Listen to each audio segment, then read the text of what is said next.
தனது உறவினருக்கு சொந்தமான 3 நிறுவனங்கள் சம்பந்தப்பட்ட தொழிலாளர் மறுகட்டமைப்பு விண்ணப்பங்களை அங்கீகரிப்பதில் தனது பதவியை தவறாக பயன்படுத்தியதாக குடிநுழைவுத்துறையின் உயர் அதிகாரி ஒருவர் கோலாலம்பூர் செஷன்ஸ் நீதிமன்றத்தில் இன்று குற்றஞ்சாட்டப்பட்டார்.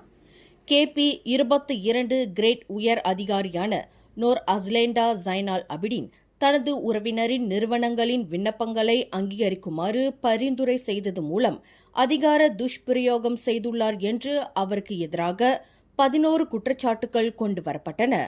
அந்த 3 நிறுவனங்களின் விண்ணப்பங்களை அங்கீகரிப்பதில் அந்த பெண் அதிகாரிக்கு தனிப்பட்ட நலன் சார்ந்த அம்சங்கள் இருந்துள்ளது என்று குற்றச்சாட்டில் தெரிவிக்கப்பட்டது.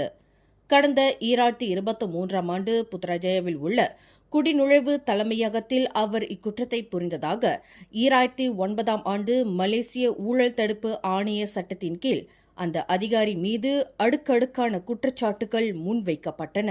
மேலும் செய்திகளை தெரிந்து கொள்ள கீழே இருக்கும் பெல் பட்டனை அழுத்துங்கள். உங்கள் மகிழ்ச்சியை வெளிப்படுத்த லைக் மற்றும் ஷேர் செய்யுங்கள். தொடர்ந்து திசைகளோடு இணைந்திருக்க சப்ஸ்கிரைப் செய்யுங்கள்.